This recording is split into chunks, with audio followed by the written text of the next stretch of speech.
Alright, I guess it's time for a patron appreciation video showcasing our Duckweed Pond. You guys remember the little duckling? Look how big it is now.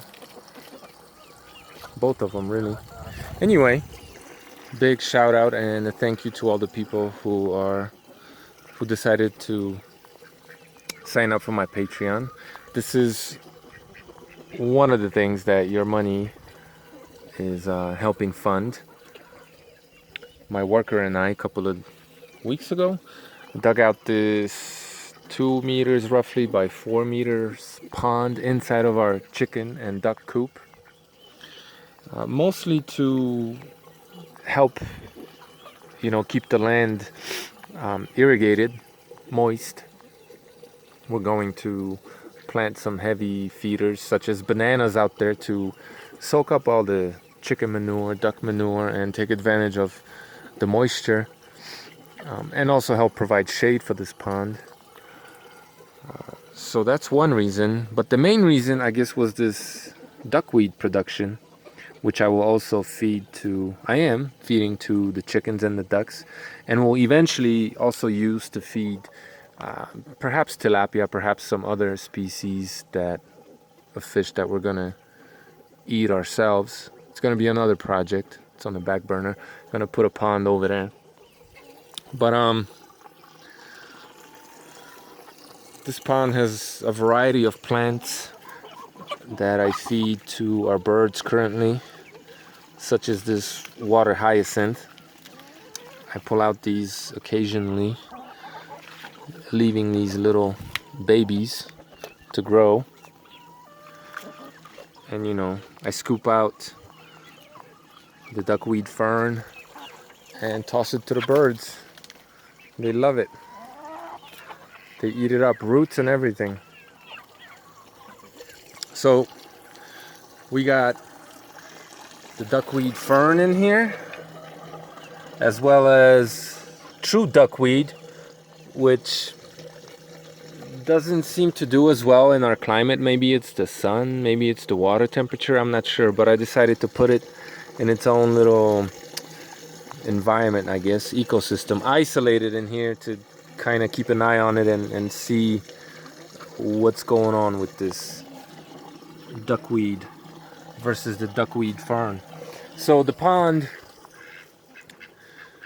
I originally, and it's still being fed by water from this little channel over there that catches rainwater from the side of the mountain, helping to prevent erosion and just, I guess it's kind of a swale, I'm not sure, but we catch that water there and we would pipe it a little bit further down the mountain to prevent erosion and to help retain some of the water in the landscape. But right now, seeing as that water is full of duck manure and chicken manure, I'm using that water to seal up this pond. Apparently duck manure is really good for sealing up leaky ponds, so I'm still piping water from over there into here, which is why it's still so murky, dirty, or nutrient rich. Really, it's just a matter of perspective, I guess. But eventually I'm gonna plug that up and use that to feed some other ponds, or at least one other pond, to feed and seal any future ponds.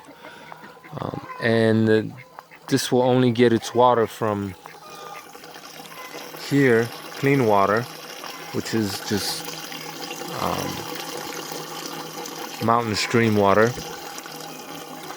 This is also, it's not just feeding the pond, but also aerating the water. So it's just a piece of pipe that has a bunch of holes submerged, and there's some bubbles coming up from under there. Can't see them right now, but trust me, it's happening.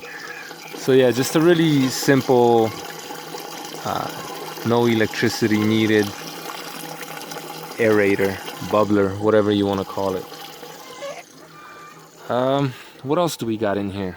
Oh yeah, there's 4 koi fish in here so far. Kind of a test to see if they survive. They've been in here for about a week. You can't see them because of the water quality, but once in a while I see one come up and eat something off the surface or whatever it may be. So they're still in there. I haven't seen any go belly up. So I'm gonna, if those make it just fine, I'm gonna get a few more. I'm not feeding them much right now. I'm still giving them some commercially purchased food as just to transition them to, them being able to fend for themselves. So obviously they can eat this stuff if they want, and I know tilapia eat the duckweed fern, but there's also mosquito larvae in here, and just all kinds of bugs that fall in the water. There's algae, whatever it is they may want to eat. You know, it's likely that whatever's in here is what they would find in their natural environment. So the goal is not to feed them anything or as little as possible, hoping that they can just sustain themselves. What else is in here? Let's talk about some of the plants. There's the aforementioned water hyacinth, which is a good source of food, and it cleans the water also for the birds. I put this flowering lotus plant in here, but because it was at its end stage of life, I guess it started to rot, but it's making all these little baby lotus plants. And no, there's another one. Horsefly. There's another one that's a little bit older, floating around. Eventually they will anchor into the mud, and they make this huge, beautiful lotus flower.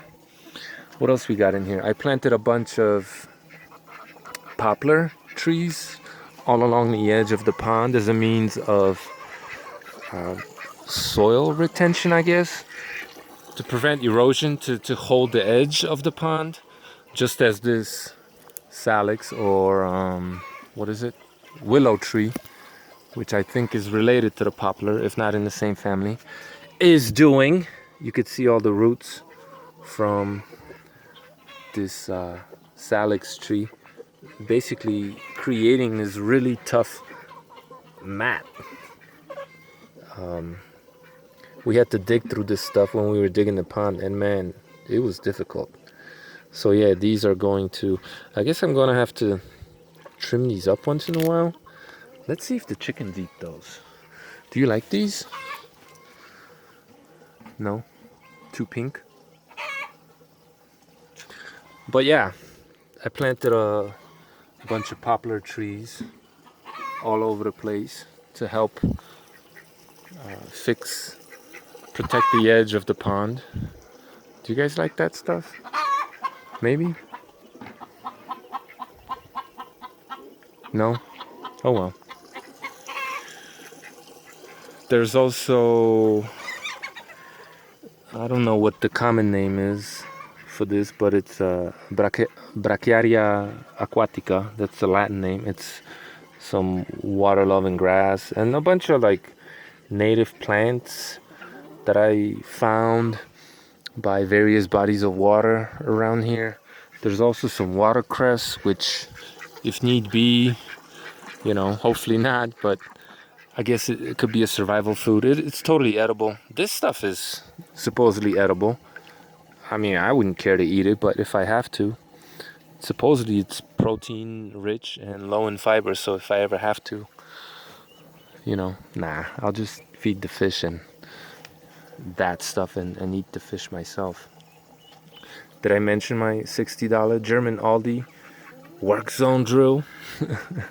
Good enough for anything I need to do. Yeah, so this is where the water, what is it called, the runoff, I guess. This water gets dumped somewhere down the mountain over there, where at some point I also intend to plant bananas to take advantage of the moisture and this nutrient-rich water that's in here. I don't know if I mentioned it, but I also intend to plant bananas all around here for shade and to, feed the animals, as well as to process all that chicken shit that's everywhere, so I don't have to shovel it out of here. Look at you go. So the ducks and the chickens, if they want to, they have access to that little bay there where they could eat the duckweed fern if they choose to. And yeah, this is one of our aquaculture, I don't know what to call it, experiments. Added some of its at a initial stage, I guess. Just trying things out, seeing what works. You know, I've never done anything like this before, so if anybody has any tips or whatever, that's obviously welcome. But ultimately, as with anything on our homestead, the goal is to create basically sustainable environments, ecosystems, low input systems, or zero input, even though I don't kid myself that that's ever going to be possible, but very low input systems that are sustainable and produce food. So,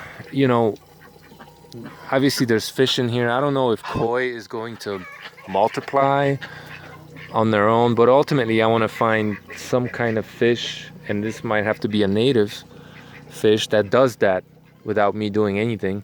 And then as I'm grabbing this stuff out, feeding it to the chickens, I'm scooping out snails, maybe some dead fish that go belly up, or fish, live fish, and I'm feeding that to the chickens. And then, because I don't really care for chicken and the eggs, we can't consume because we have too many that gets fed to the pig, and then we eat the pigs, right? So kind of like that.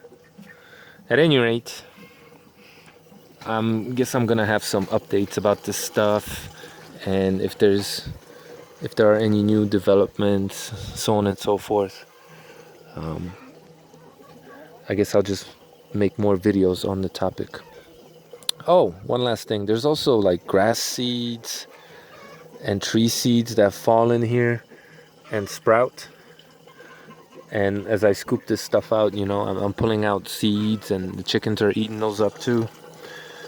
There's all kinds of bugs that are falling in here that I'm hoping, maybe not this wasp here, but flies and otherwise, I'm hoping the fish will eat. Oh, there's a mosquito or something. Probably put a lamp here at night for more bug activity and more food for the fish, stuff like that. I got a lot of different ideas, so there's gonna be more videos as we develop our property more and more and more. So once again, a big shout out and a thank you to all the patrons on Patreon. Yeah, man, your money is definitely well spent. Thank you again, and thanks for watching.